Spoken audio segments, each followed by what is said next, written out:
4 जून 2015 मणिपुर का चंदेल जिला। सुबह का वक्त था और पहाड़ों की ठंडी हवाओं के बीच एक अजीब सी शांति छाई हुई थी। डोगरा रेजिमेंट का एक काफिला अपनी ड्यूटी पूरी करके इम्फाल की तरफ जा रहा था। ट्रकों के अंदर का माहौल एकदम सुकून भरा था। कोई गुनगुना रहा था तो कोई आपस में हंसी मजाक कर रहा था। पूरे 2 साल की थका देने वाली ड्यूटी के बाद घर लौटने की जो खुशी होती है वो हर जवान की आंखों में साफ चमक रही थी। पहाड़ों की उस ठंडी हवा ने उन्हें इस कदर मोहित कर दिया था कि वे अपने आसपास छिपे उस खौफनाक खतरे से पूरी तरह अनजान थे।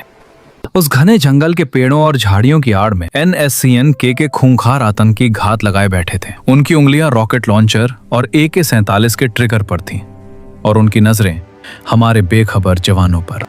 काफिले की सबसे आगे वाली गाड़ी जैसे ही पहाड़ के एक अंधे मोड़ से गुजरती है, एक कान फाड़ देने वाला धमाके के साथ गाड़ी खिलौने की तरह हवा में उछल जाती है। उन्होंने सड़क के नीचे पहले से IED बॉम्ब बिछा रखा था जो अब फट चुका था। चंद सेकंड्स के अंदर जन्नत सा दिखने वाला वो हरा भरा जंगल बारूद और आग के काले धुएं से घिरकर किसी सुलगते हुए नर्क में बदल जाता है। धमाके से हमारे शूरवीर अभी संभल भी नहीं पाते कि ऊंचाई पर बैठे वो आतंकी उन पर ऊपर से रॉकेट लॉन्चर और मशीन गनों से अंधाधुंध गोलियों की झड़ी लगा देते हैं।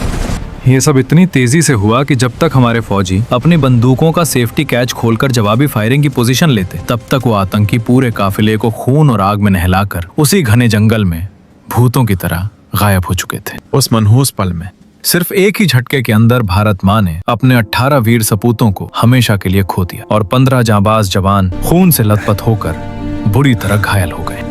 जब ये खौफनाक खबर हेडक्वार्टर पहुंची तो पूरी भारतीय फौज के सीने में आक्रोश का ज्वालामुखी फट पड़ा। ये कोई आम गुस्सा नहीं था, ये बदले की वो आग थी जो अब आतंकियों को नर्क तक पहुंचाकर ही शांत होने वाली थी। आज के इस वीडियो में हम भारतीय सेना के उसी खूंखार और सीक्रेट मिशन को डिकोड करेंगे। एक ऐसा ऑपरेशन जहां उरी की तरह ही हमारे कमांडोज ने सरहद पार की, म्यांमार के खतरनाक जंगलों को चीरा और दुश्मनों को उनके ही घर में घुसकर मौत के घाट उतार दिए। इस बेहद खुफिया और जानलेवा मिशन को नाम दिया गया ऑपरेशन हॉट परस्यूट। 5 जून 2015 नई दिल्ली। 18 शहादतों की खबर ने दिल्ली के सत्ता के गलियारों में सन्नाटा ला दिया था। हालात की गंभीरता को देखते हुए प्रधानमंत्री नरेंद्र मोदी ने बिना एक पल गवाए एक top secret high level meeting बुलाई। इस मीटिंग में शामिल थे रक्षा मंत्री मनोहर पर्रिकर, गृह मंत्री राजनाथ सिंह के साथ साथ 2 वो चेहरे मौजूद थे जिनकी रणनीति दुश्मनों की रूह कपा देती है, NSA अजीत डोभाल और army chief Dalbir Singh Suhag. Meeting शुरू होते ही है मोदी जी ने खड़े होकर सीधा सवाल पूछा, इंटेलिजेंस रिपोर्ट क्या कहती है? तभी आर्मी चीफ दलबीर सिंह अपनी जगह पर खड़े होते हैं और अपनी कड़क आवाज में जवाब देते हैं, सर ये खूनी खेल national socialist council of Nagaland यानी NSCN के आतंकियों ने खेला है। मेरे जवानों का खून खौल रहा है। आप बस एक इशारा करें, वो इन कायरों को राख के ढेर में बदल देंगे। कमरे में बैठे मंत्री अभी फौज के इस गुस्से को समझ ही रहे थे कि तभी अजीत डोभाल की शांत लेकिन चुभने वाली आवाज गूंजी, ये आतंकी सीमा पार करके म्यांमार के घने जंगलों में छिप गए हैं। अगर आज हमने कोई ठोस और मजबूत कदम नहीं उठाया तो ये लोग पूरे नॉर्थ ईस्ट को दूसरा कश्मीर बना देंगे। मजबूत कदम सुनकर गृह मंत्री राजनाथ सिंह ने थोड़े हैरान होते हुए पूछा, डोभाल जी आपके इस कदम का मतलब म्यांमार की सीमा में घुसना तो नहीं? डोभाल ने राजनाथ सिंह की आंखों में देखा, अपना चश्मा ठीक किया और बिना कोई शब्द कहे सिर्फ एक हाँ में अपना सिर हिला दिया। कमरे का तापमान मानो और बढ़ गया। इससे पहले कि कोई और कुछ कहता, आर्मी चीफ ने सीधा दांव चला, सर हमारे पास 2 रास्ते हैं, या तो हम फाइटर जेट से एयर स्ट्राइक करें या फिर कमांडोज भेजकर ग्राउंड स्ट्राइक। काफी देर तक इस गंभीर फैसले पर मंथन हुआ। अंत में एयर स्ट्राइक के विकल्प को खारिज कर दिया गया। वजह साफ थी, खुफिया रिपोर्ट के मुताबिक आतंकियों के कैंप के आसपास आम नागरिक भी रहते थे और भारत सरकार किसी भी बेगुनाह की जान जोखिम में डालकर इसे मानवाधिकार का अंतर्राष्ट्रीय मुद्दा नहीं बनने देना चाहती थी। रणनीति अब शीशे की तरह साफ थी। मीटिंग अपने आखिरी मोड़ पर पहुंच चुकी थी। तभी प्रधानमंत्री ने वो आखिरी सवाल पूछा जिसने इस ऑपरेशन की नींव रख दी, जनरल आपके जवानों को तैयार होने में कितना वक्त लगेगा? दलबीर सिंह ने पूरे आत्मविश्वास से कहा, सर मुझे सिर्फ 3 दिन चाहिए। पीएम मोदी ने हामी में अपना सिर हिलाया, कमरे में मौजूद सभी चेहरों की तरफ एक पैनी नजर घुमाई और बिना कुछ और कहे अपनी कुर्सी से उठ गए। मीटिंग खत्म हो चुकी थी लेकिन सरहद पार बैठे आतंकियों की मौत का फरमान अभी अभी लिखा जा चुका था।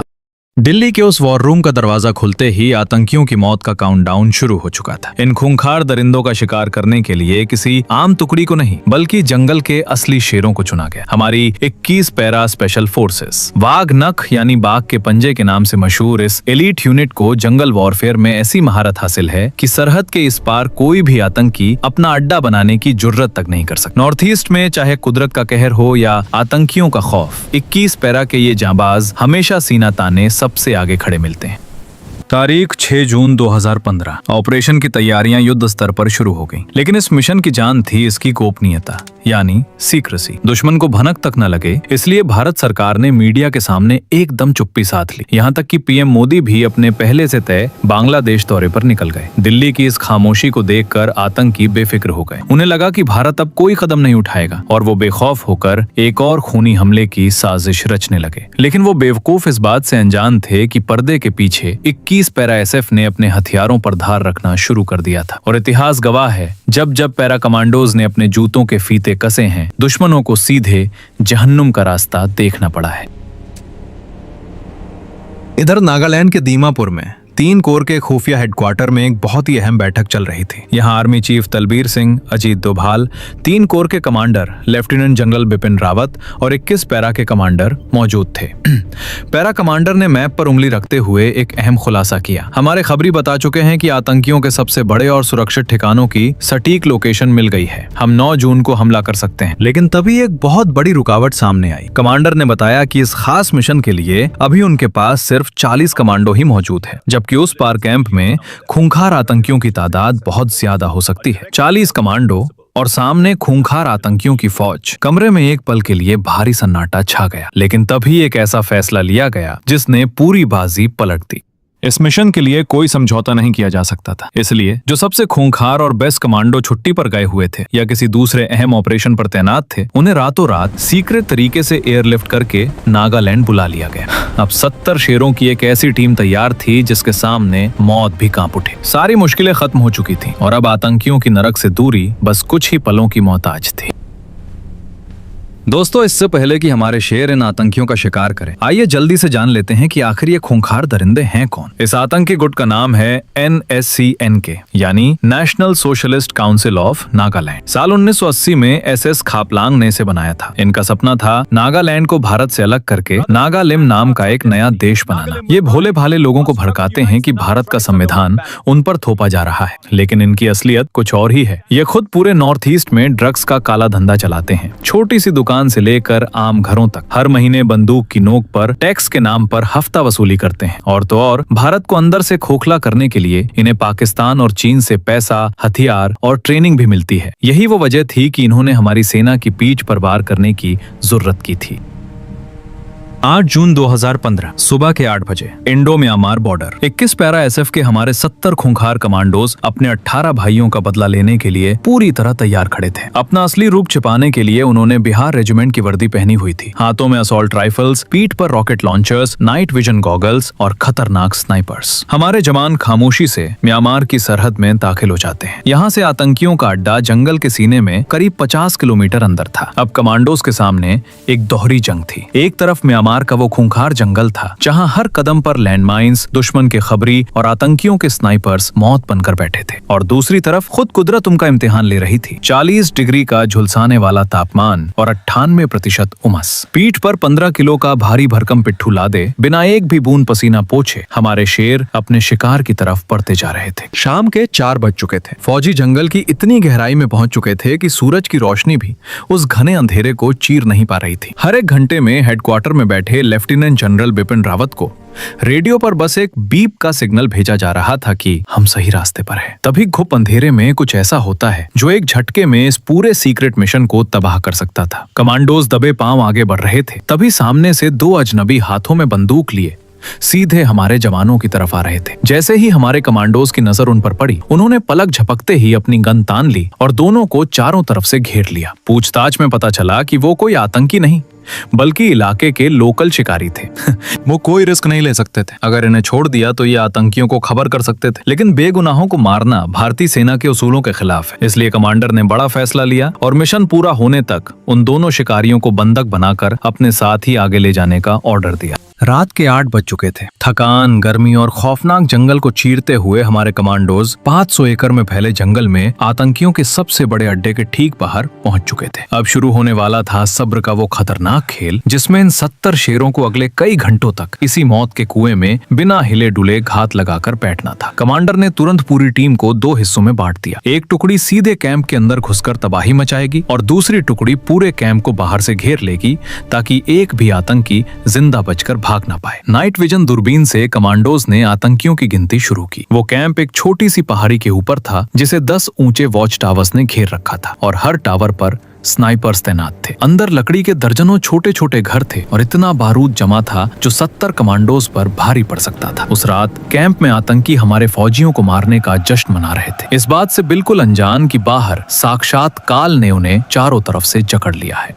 रात का 1 बज चुका था। कैंप को पूरी तरह घेरने के बाद कमांडोज अब उन आतंकियों के सोने का इंतजार कर रहे थे। काफी देर तक जब कैंप में कोई हलचल नहीं हुई तो टीम कमांडर ने इशारों ही इशारों में अपनी टुकड़ी को प्लान के हिसाब से आगे बढ़ने का हुक्म दे दिया। खामोशी से मौत बनकर एक टुकड़ी कैंप की तरफ रेंगने लगती है। तभी अचानक गोलियों की तड़तड़ाहट इस खामोशी को चीर देती है। कमांडोज एक पल के लिए चौंक जाते हैं। क्या उनका सीक्रेट मिशन लीक हो गया? क्या दुश्मन के स्नाइपर्स ने उन्हें देख लिया? जब वो कैंप की तरफ देखते हैं तो आतंकियों की एक पूरी टुकड़ी अंधाधुंध गोलियां चलाते और टॉर्च मारते हुए ठीक उन्हीं की तरफ आ रही थी। इन्हीं ख्यालों के बीच टीम कमांडर का साइलेंट लेकिन कड़क आदेश आता है, कवर लो, कोई अपनी जगह से नहीं हिलेगा जब तक मैं इशारा न करूं। आतंकियों की चलाई हुई गोलियां हमारे जवानों के इर्द गिर्द मौजूद पत्थरों और पेड़ों को चीर रही थी। वो मौत बनकर बिल्कुल करीब आ चुके थे। उन्होंने अपनी टॉर्च की तेज रोशनी सीधे हमारे कमांडोज की तरफ घुमा दी। अगर उस रोशनी में किसी जवान की हल्की सी परछाई भी दिख जाती या कोई अपनी पलक भी झपका देता तो उस रात वहां मौत का खौफनाक खेल शुरू हो जाता। लेकिन साक्षात काल को अपने सामने खड़ा देखकर भी 21 पैरा का एक भी जवान अपनी जगह से इंच भर नहीं हिला।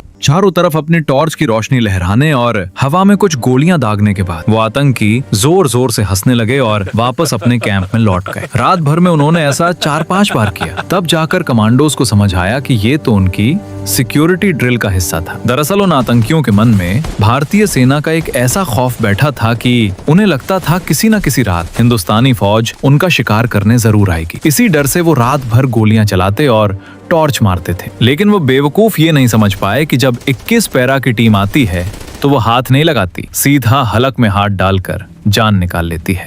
सुबह के 5 बज चुके थे। सूरज की पहली किरण के साथ ही आतंकियों की ड्रिल खत्म हो गई और वो पूरी तसल्ली से बेफिक्र होकर सो रहे थे। लेकिन शेर की यही तो खासियत है, वो तब झपटता है जब शिकार सबसे कम चौकन्ना हो। टीम कमांडर ने इशारा किया और सभी 70 कमांडोज ने कैंप से महज 50 मीटर की दूरी पर अपनी पोजीशन ले ली। कमांडर की उंगलियों ने 3 तक की गिनती गिनी और गिनती खत्म होते ही म्यांमार का वो जंगल धमाकों से दहल उठा। एक साथ 10 रॉकेट लॉन्चर्स ने आतंकियों के कैंप पर आग की बारिश कर दी। उधर हमारे स्नाइपर्स ने वॉच टावर पर बैठे आतंकियों को परिंदों की तरह नीचे गिरा दिया।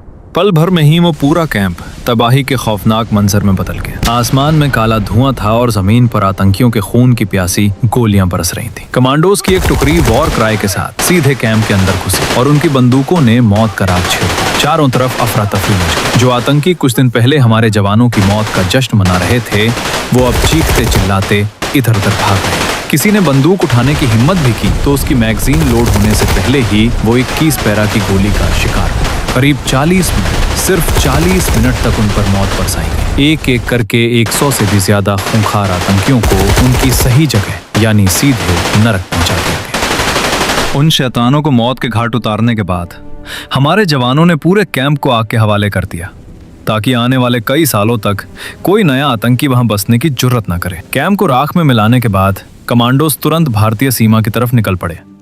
रास्ते से ही टीम कमांडर ने जनरल बिपिन रावत को एक एनक्रिप्टेड मैसेज भेजा, ऑपरेशन सक्सेसफुल। यह मैसेज आर्मी चीफ से होता हुआ सीधा प्रधानमंत्री मोदी तक पहुंच गया। इसके बाद बिना किसी अंतर्राष्ट्रीय दबाव की परवाह किए भारत सरकार ने सीना तानकर अपने शूरवीरों के शौर्य का पूरी दुनिया के सामने ऐलान कर दिया। मेजर जनरल रणबीर सिंह ने प्रेस कॉन्फ्रेंस करके साफ संदेश दे दिया कि नया भारत घर में घुसकर मारता है। इधर पूरा देश जश्न मना रहा था और देश के गौरव की रक्षा करने के बाद हमारे वो 70 कमांडोज बिना किसी घमंड के अगले दिन फिर से अपनी नॉर्मल ड्यूटी पर लौट आए। दोस्तों, कुछ इस तरह हमारी भारतीय सेना ने अपने शूरवीर साथियों का खौफनाक बदला लिया था और आगे भी लेती रहेगी। अगर हमारे फौजियों की इस वीरता ने आपका भी सीना गर्व से चौड़ा कर दिया है तो इस वीडियो को लाइक और चैनल को सब्सक्राइब जरूर कीजिएगा। जय हिंद, वंदे मातरम।